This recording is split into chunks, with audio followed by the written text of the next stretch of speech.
You're listening to the Self-Made is a Myth, Make a Difference Together show with your host, Coach Tim Campsall, where we talk with successful business owners to hear the stories of their journeys in building their successful businesses. And more importantly, we recognize the folks who help them excel because we know that achieving business success is not something we can do on our own. Hello, everyone. This is Coach Tim Campsall, and I'm excited to have a fellow business owner from Indiana with us today. My guest has the ability to openly challenge norms without it coming across like she is balking against everything, which is awesome. So we'll have her explain that a little bit more. In her downtime, she loves to spend time with her son. And the thing she's most proud of is her family and the way that they love on each other and the way that they show up for each other. It's my pleasure to welcome Andrea to the show today. Hello, Andrea. Hey, Tim. It's awesome to be here. Thanks for the invite. Thanks for having me. I'm excited for the conversation. Well, hey, let's start with having you introduce yourself. Tell us your full name and a little bit of your personal story, like where you were born and live and your family and hobbies. Yeah, my name is Andrea Brummett. I am actually born and raised in Indy. I graduated from Carmel High School in 1997. It keeps feeling like we're really close to that, but we're not. It's Right? Shockingly far away. I was 96, so I hear you. Okay, well, let's just live in the delusion, if that's okay with you. It's better there. Although my 96 was college, so I'm a little bit further ahead. Okay, good. See, I love to be in the company of people who are older. It's only a matter of time till I'm there. So I went to Cincinnati, University of Cincinnati for school and a dream to become an architect.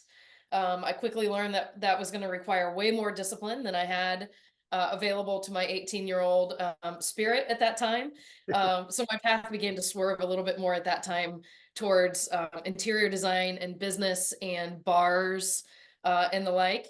I spent a little bit of time in at IU Bloomington, then back to Cincinnati for a stint, and then back to Indy, and I've been here ever since. So Pam and I live on the north side of Indy in the Meridian Hills neighborhood with Myrick, our 5-year-old. And then, I'm very excited that we have family so close. Almost everybody's within about 15 minutes. Oh, wonderful. And that is my grounding, rooted cornerstone is family. So it's awesome that we get to be that close and spend that much time together. We've got a couple family members in Cincinnati too, which lets us go back and forth there. Let's see, hobby wise, we've got a new one. We took up a new hobby during COVID. We've always really loved traveling and adventure, whether that's with family or just with us. But I got really, really antsy about a month into COVID about not being able to travel. So I went and acquired a very large travel trailer on a whim one day. I didn't really know whether our car would tow it, but it's the impulse thing, Tim. So impulsively brought one of those home, and we've been camping ever since. We love it. Oh, that's fantastic. So it's been kind of one of those surprise hobbies that I don't know that I ever dreamed about, but we've gotten so much value out of just enjoying kind of the beauty of like what's right underneath our nose here that you don't know about until you go to some of those parks. And then we've rekindled some really awesome friendships with that's fantastic. Other families that have done that. So that's been really cool. Yeah. In offline, you shared that you like to tinker in the garden. Is that a vegetable garden or a flower garden? It's both. Ah. I have absolutely no expertise. Like it ends at, I know that marigolds are a really good companion to tomato plants. That's as far as I go. And we don't, it's kind of a disaster. There's lots of things I do wrong, but I absolutely love it. I love having my hands in the dirt. Yeah. Anytime I can get them in the dirt. Fantastic. Well, hey, is there a funny story that your family likes to tell about you that you'd be willing to share with us today? There are lots of funny stories that my family likes to share about me. I think the key there is one that I'd be willing to share or that's appropriate for the medium here. I think there's a really good story that they tell of little Andrea that kind of sets the tone for knowing me and knowing how authentic kind of I am. That started early. When I was 4, and like just 4. I had just turned 4. Very, very quick background. My parents both worked, so I spent the majority of my time at my grandparents' house, at my grandmother and grandfather's house, which was about 3 or 4 miles down the road, down 67, so down a really busy highway. And I was upset with my parents for having asked me to do something very simple, something appropriate, I'm sure, for a 4-year-old to do, pick something up or whatever. And I very quietly marched myself into my bedroom, packed my little 4-year-old suitcase, put my blankie over my shoulder, got my teddy bear in my arms, and just left. And I was going to grandma and grandpa's. They were on vacation for 2 weeks. I knew I could do it on my own. I had the house to myself. I didn't need anybody. I knew we had some food. They had an aloe vera plant, right? In my little 4-year-old mind, that meant everything was going to be fine. So yeah, I mean, that story, it gets bigger and bigger every year, how many miles I had walked before they stopped. Right. They were kind of, traveling behind, assessing what was going on. There was finally a neighbor that was like, "Little girl, is everything okay?" And then my parents kind of jumped out, but yeah, that kind of sets the tone for That is awesome. authority. Yes, yes, and haven't looked back since, right? No, no. Andrea, tell us, how did the business come about, and at what point did you have the confidence that you could run your own business? Yeah, I love that question. It makes me think about like the beginnings, which can seem really far away sometimes, but they're always right there with us.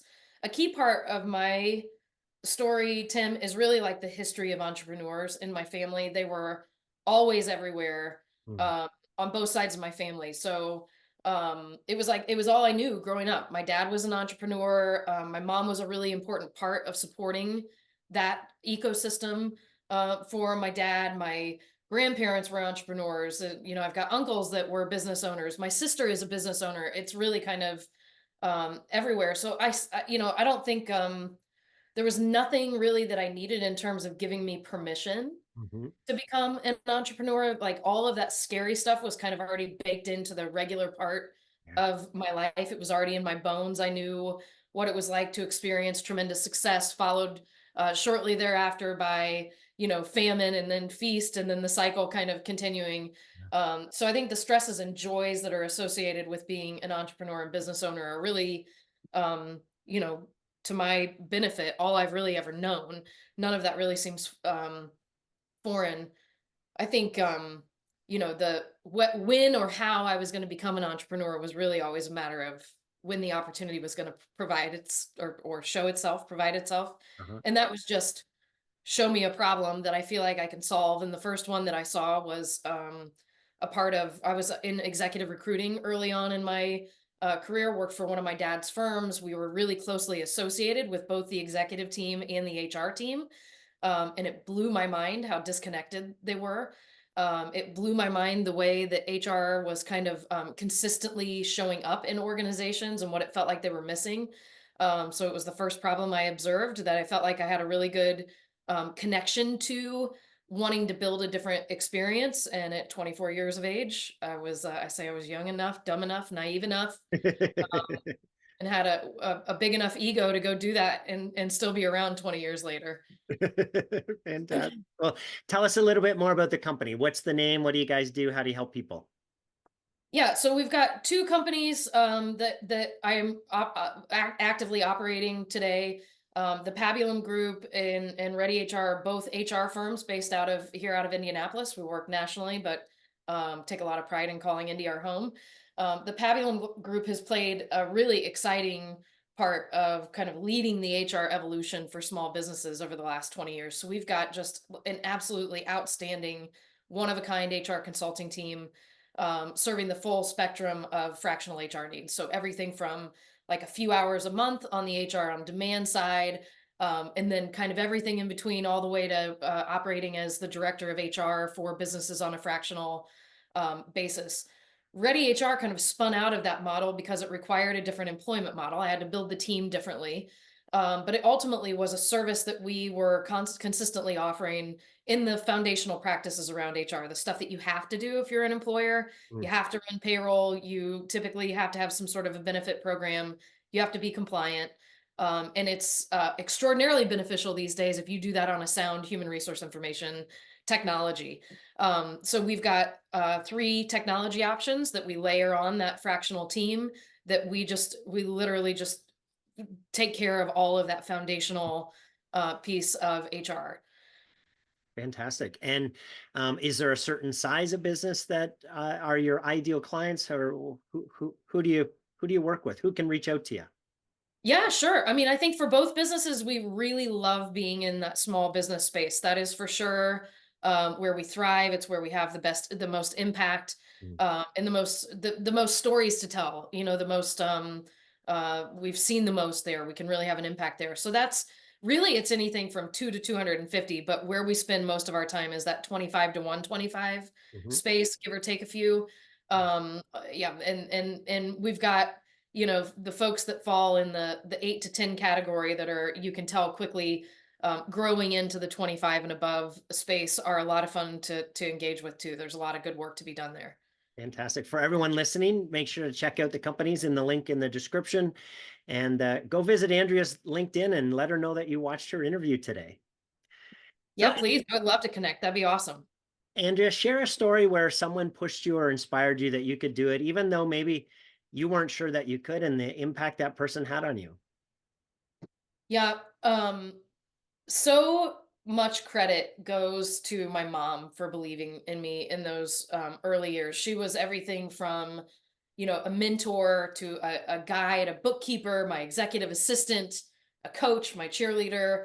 She was the one that really said to me, if anybody can do this, you can do this. And that was just rocket fuel for me. That wasn't, I was not a kid that had a lot of direction or discipline. And so the story I had in my head was that I didn't have a lot of direction or discipline. And so for somebody to Mm. say, you know, there's power in the things that are unique to you, and you can actually do these, and this is probably the right direction to you. It was tremendously empowering for me. It also gave me a really critical sense of safety at that time. Mhm. I mean, like, you know, super important. I was an extraordinarily young entrepreneur, so really, really important to have Yeah. at that point in time. And I would say my entire family played a really important role, but she was really critical for me. That's my mom, Katrina. Hopefully she watches, and I love you, Mom. But really, really critical for me in those launching years. Fantastic. Yeah, having that support is huge, right? Because there's so much we go through that, right, that we didn't anticipate or seems to come out of left field, and we can Yeah. get stuck in those doubts and fears. So having that security of someone being our cheerleader is just so impactful. I'm glad you had I'm glad you had your mom there to play that role for you. Yeah, and I think, you know, you talk about that support system and like the people to cheer you on. The other piece that I would be remiss not to mention that was so critical at that time in my career was the people willing to take a risk on me. Mm. The people that were willing to engage early. And I like to bring that up just because I think, you know, our life cycles in entrepreneurship are important too. And we get to the point where we do need to realize that it's now our turn to take some of those calculated risks as well. So, you know, that's another really critical piece for me that I wouldn't want to miss. Andrea, what's been the biggest learning that you've had as a business owner? Oh man, I mean, whatever it is today, it'll be different the next time you ask. Yeah. Um, they come in droves. um, I would say probably if I had to pick one that feels important right now, nothing is guaranteed Mhm. and almost everything is actually out of your control. Which I think it's interesting because as business owners, we like to create like this sense of control. Yeah, Um, and I would maybe take that so far as to say, like, we think we are in control. And obviously it's important to create a sense of control, right? Like sure. you're a coach, I'm a coach. We say, you know, systematize as much as you can. That at least gives you some sense of control. You know where you're going, you know what to expect. We know how to create accountability. So I'm in no way discounting that, but there is a certain delusion to those of us that think that we really are in control. And you know, Mother Nature will have her way. The storms will brew. If you've Yes. taken shortcuts on the important kind of, you know, the mundane foundational stuff, you'll suffer, right? Like, the analogy I would use is if you prioritize the car in the garage and not the structure of the garage itself, um, hold on, hold on tight. Right? Uh, Yes. things are going to get a little crazy. Yeah. Yes, I love that analogy and the whole principle of we can't be in control. Like one of the things that we teach on is ownership, accountability, and responsibility, because those things we can start to wrap our head around, right, and get our arms around. But I agree, right? We can't control anybody or anything other than ourselves, and at times we'll even fight with ourselves, right? Absolutely. Yeah, and it's the hard choice, right? Because it's not the sexy part. It's not why we got into being in business. It literally it asks us, it demands of us that we bring ourselves down out of those pieces and work on the really boring, really gritty foundational pieces to make sure that we can be kind of let loose to go have the fun, Yeah. and feel like it's worthwhile. Yes, right. For visionary entrepreneurs, for in particular, this is a tough thing because, right, that those folks and maybe that's you too want to stay in the ideation and what's the next new thing and what's the big idea and the idea of landing the plane and connecting the dots and building the processes and procedures is like, oh my goodness, just stick a needle in my eye. Yes. Yeah, literally. And we have conversations about this all the time, internally, because I'm constantly like, hey, this is how we're going to do this. And I have just recently brought on a managing director whose job is to essentially protect my team from me, Yep. and be the filter for all of those ideas so that I'm not keeping people, kind of running after all of those things. And to have the awareness that I have after a year of her saying, well, just hang tight on that for a minute. Yeah. It's been interesting to learn how often I've probably been pulling people off of their Yeah. center. So yeah. I've often said to leadership teams when I've evaluated their CEO or the founder is like, hey, that person probably comes into a meeting like a whirlwind and is all excited and energetic and throws out about 100 ideas and then is super pumped up and leaves and says, okay, go ahead and do that. Right. And you're like, and you, the team are sitting there, okay, I don't have 100, openings in my calendar to work on all this stuff. And And really, I'm only 50% through the last idea that you came in here yeah, for. yeah. And usually what happens too is the person who left, they walked out with, that was a fantastic meeting. They know the one thing that I want them to work on.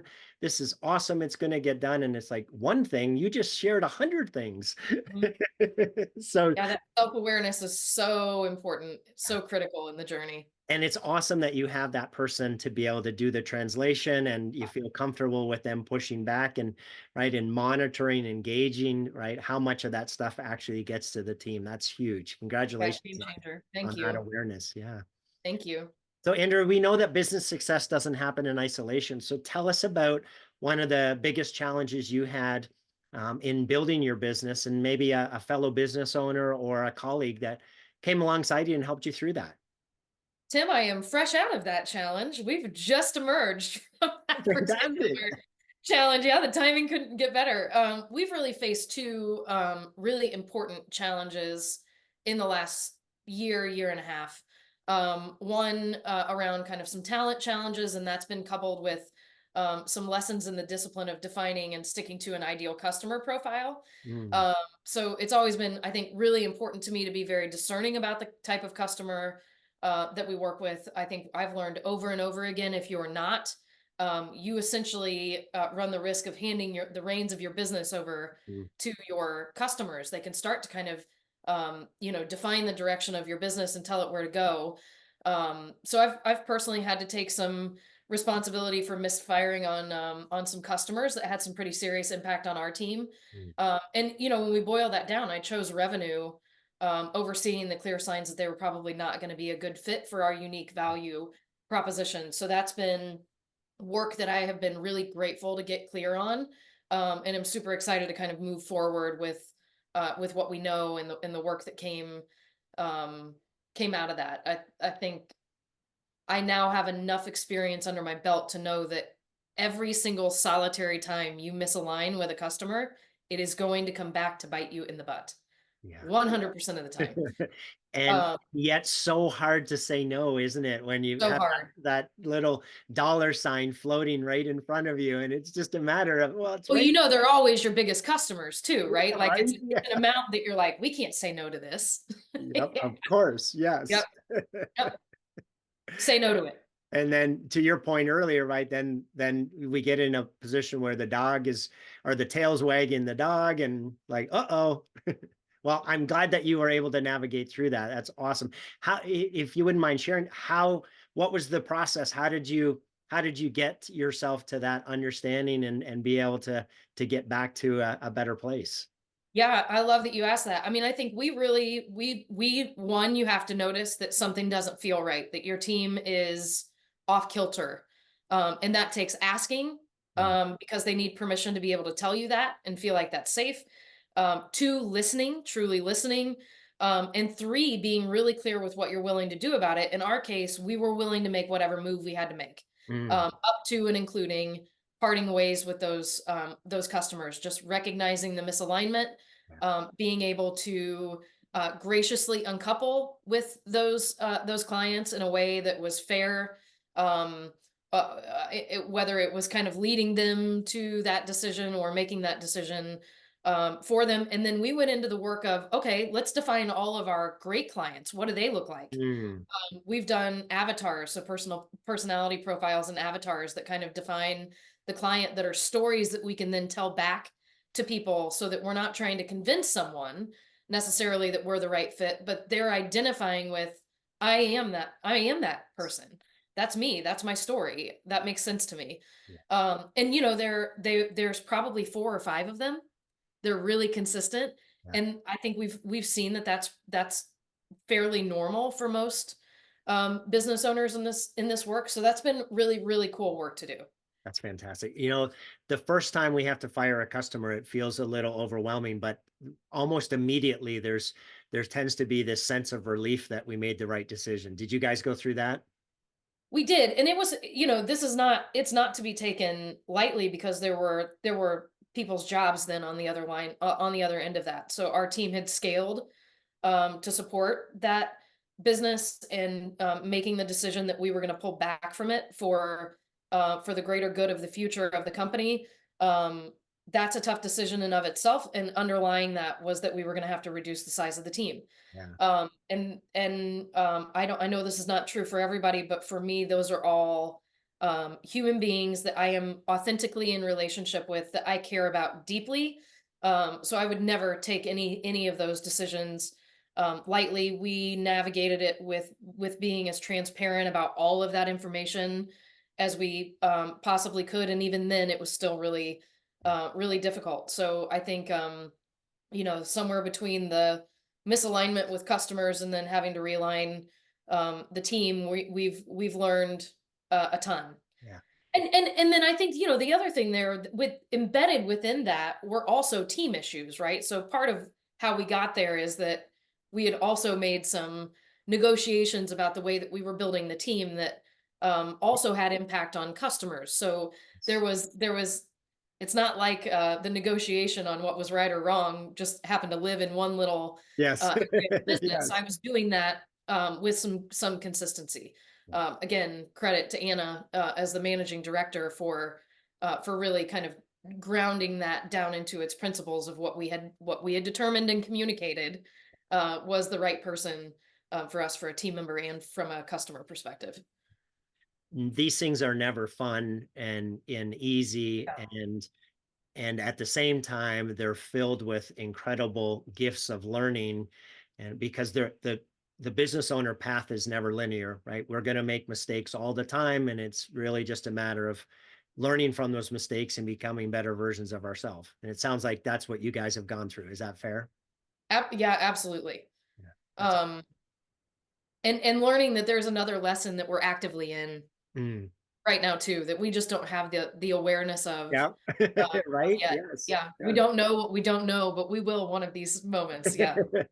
Yeah. Andrea, I'm going to put you on the spot here a little bit and ask you to pick 3 people in your business owner journey that you're most grateful for them being there as part of your business's growth? Who are the 3 people and how'd they help you? This is where I'm going to break the rules. Because to me, it's 2 really important groups of people. And it would be really difficult for me to pull a single person out of that Sure.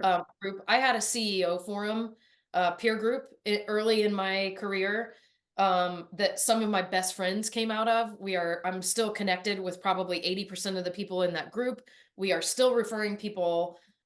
We're referring business back and forth because of the trust that was formed in that business, not just relationships, not out of obligation, but because we really know who we are as individuals. So I mean, like I just people that I absolutely adore. But the thing that was happening in that group is that it was the first time that I was exposed to other CEOs or leaders, presidents, owners, that there was a vulnerable place for sharing what happens to what your business does to your life, right? As a CEO, it's very difficult to have those conversations in your personal life in a way that people can really go there with you. And then, how life impacts business too. And we like to skirt that a lot. We like to do flyovers on what's going on in everybody's life, but especially for people responsible for leadership and being steady in organizations. It is really important that we have a place that we can feel safe, that we can have those conversations. Again, those were people that showed me what discipline looked like. I got to see what happened when, here I'll use a name, when Mark Thacker, for instance, took his single shingle coaching business from coach to franchised organization with a national, and probably at this point in time, for all I know, international footprint, and was able to sell it. And we watched what that took. We watched Mark say, I'm going to document my processes. And we were like, okay. And then a year later, we were like, holy crap, look what happens when you document your processes, Right. And then just people being able to challenge, it is important to put yourself in a place where people can tell you about yourself, where you're not just, bebopping about the world, thinking that you're God's gift to everyone around you. It's really important to be able to open yourself up to the vulnerabilities of like, hey, this is the impact you're having when you do this, Yes. when you make a commitment and you don't deliver on it. I needed all of those things. I really needed that accountability group. So that was kind of the one critical piece. And then again, breaking the rules a little bit, but I have also had the unbelievable gift of being in a consulting, coaching, advising role, which means I've always gotten to associate with people that are way smarter than me, way ahead of me in terms of what they're doing from an organizational management standpoint.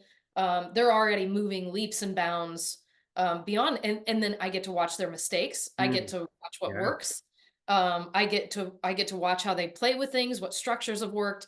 So it's just like that's also been, like a gift that it's worth its weight in gold, right? And there are some very specific leaders that, I think have been some of the most impressive people that I've ever been around in my entire life, that I've gotten to work with. And it's really cool.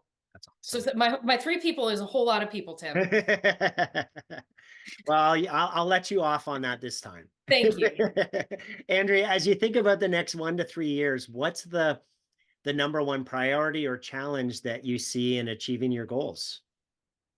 I am excited to say that I think we just have an opportunity to work our plan, and it feels good that's kind of what the opportunity is. We put a lot of hard work in over the last couple of years, just getting real about and clear about what we want the next 1, 3, and 5 years to look like. I've been challenged to look out further than that. What does 10 years look like? Which is very difficult for a visionary. I'm like, what do you mean 10 years? Like, who knows what will be in 10 years? That's nuts. Why would I even tell you that? It's not going to actually happen. But, learning the value of why we set those targets so that we can work back, kind of reverse engineer our organizations into at least what we can dream there. Yes. So we're in an industry, I think that technology develops really quickly. There's a lot of bright, shiny objects. I think we just have to be really careful in our growth, not to get distracted by all the, Yeah. we hear a lot about, as everybody is, a lot about the way AI will impact the business. There's lots and lots of different psychological tools that are being implemented into what we do, some of which are really valuable, some of which are a distraction, some are serving trends, some are, long tested, and we have to be able to discern those things to be able to survive the next evolution of what we do in our work. And keep it, and still keep it simple so that people can really, we talk about going back to the basics all the time. Yeah. I've already said it once in the conversation, but there's a lot of really fun, sexy, bright, shiny things that you can focus on, but not until you get the basics right. For Yeah. sure. Amen to Yeah. getting the fundamentals solid before we try to scale. Otherwise, the chaos that comes is just, unsustainable. Yes. Yeah, Yeah. I really like thank you for sharing about the long-term goals versus medium term. And a lot of us wrestle with that idea of, hey, I don't know, so we teach, what does the business look like when it's done? So even beyond 10 years, and same ideas. I can't think that far. But here's the thing, right? Is it doesn't have to be exactly perfect, but it helps us today say, hey, is this decision I'm about to make aligned to my long-term goal for the business, or am I going off into left field and it's completely a tangent and I don't see a path to. So it can help us be a little bit more discerning in the short term of the decisions that we're going to make. But for sure, the reality is the future is going to be different than we've assumed, but at least we've got that North Star that's helping to That's guide our decisions today. I would have been one of the people that you would have had to have convinced over and over and over and over again. But it sounds like, yeah, you're refocusing and you're on the right path. So that's awesome. It sounds like in the last couple of years, you guys have done some amazing internal work and not just processes, but headspace work as well. So that's fantastic. Great job. Thank you. Last question, Andrea. Jim Rohn, amazing business guru, says that we become the average of the 5 people that we spend the most time with. So Mm. as you were think about that, what advice would you have for business owners who are trying to do it on their own? I've yet to see it work. Mm. Not what, well, I was getting ready to say not once. I think I know a guy that mines Bitcoin. He's doing okay on his own. So if that's your world, I don't know, maybe it works, maybe it doesn't. I don't know what the balances are, but I can still remember the first thing I let go of. It was bookkeeping and finances, and I was horrible at them. I think as you and I got to know one another, I shared with you like those first 3 or 4 years in business. I laugh because I thought I was making 6 figures, right? So I'm like, man, I'm doing great, but I wasn't paying my taxes, right? I mean, so and the IRS and I have worked all of that out a long time ago. All is well, but I was operating from like a really naive, irresponsible place, and so like bringing that full circle, we all have things that we're not good at and don't give us energy. I wasn't doing it because I was afraid to show up to it because I didn't know what I was doing, and it sucked the life out of me. Yes. And I didn't really know that I had permission to let somebody else do that. Um, Additionally, I feared paying someone, letting money leave the business Yeah. so that somebody else could lend their expertise. In my limited mind at the time, I couldn't see how that would work. I was again convinced by people smarter than me to try it. And I, like I said, still can viscerally feel what that felt like, how awesome it felt to let it go. And then from that point on, it was like, what else can I let go? Yeah. How marketing here? Yeah.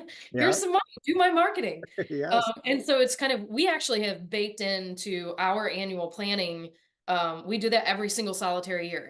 Everybody on our team does it. And I think it's really important to do that beyond just the business owner, because the engagement, when people feel like you care about the energy that they get out of their job, sometimes you're revealing to someone that they may be in a position that they shouldn't be in, Yep. because they look at the job description and go like, oh, I hate everything on here. Oh, Yeah. well, Okay, we've got a little something we've Yeah. got to fix. But more often than not, there's other places in the organization. There's somebody who loves everything. Yep. There is no part of work that is done that somebody doesn't love. There are bookkeepers, there are executive assistants, there are people who love to be in email. Absolutely. There are lead generators. Still blows my mind. People who want to make phone calls. Um, you know, so I think we've really gotten comfortable with identifying the thing. And I'm not suggesting it's all like it's easy to just always outsource. Sure. There's been resourcing challenges to that and continue to be that you have to work with. So every once in a while you've got to decide, I'm going to do something I don't really like, but I know the opportunity cost at all times. And Yes. I know that I have to work to get that thing off my plate so that I can go back in to a revenue generating productive activity within the business, something that's going to benefit the business.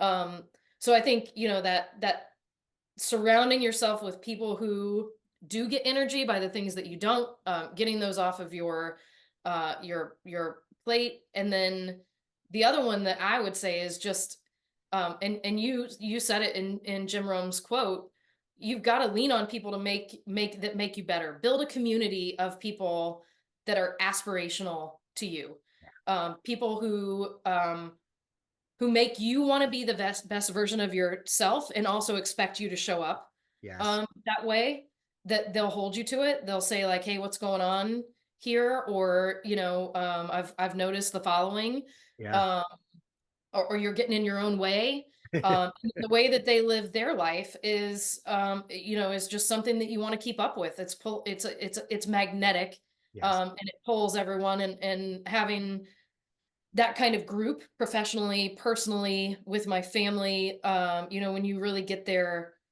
there's no greater sense of like aliveness Yeah. and wellness, and that you've got a team with you through anything that you can go through in life. That's awesome. You mentioned it a couple times today, is that you've been blessed with having, incredibly smart people that helped you become a better version of yourself. So that there's another quote of, if you're the smartest person in the room, you're in the wrong room, right? Yeah. Find another room. Yep. Well, Andrea, it sounds like you've had some incredible people that have helped you along in your business journey. So if they were all on the show here today, what would you want to say to them? Oh man. We'd go have a amazing meal. In fact, we'd go somewhere for the weekend. We'd go to a cabin. We would celebrate over lots of glasses of wine and share an amazing meal. And I just owe. It's not an O in a monetary way, but I feel so much gratitude for the gifts that have been given to me, Mm. and feel that sense of joy in giving back, and joy in finding opportunity to be able to lift people up and empower them. You already have what you need. Go find the people who believe in you, who will continue to kind of lift you up into what already is, that you just you need to realize. And I think, thank you to all the people that did that. For me, it really kind of a little emotional with the question, because it means so much. That's awesome. Thank you so much for sharing, Andrea. It's been a pleasure having you on the show today. Likewise, thanks so much for having me, Tim. Thanks for listening to the Self-Made is a Myth show. Please help spread this movement by liking and subscribing to our show and following us on Facebook and LinkedIn. To join our movement, go to bemadtogether.com. Okay, folks, that's a wrap. Please pay it forward and be sure to tune in next time to the Self-Made is a Myth podcast.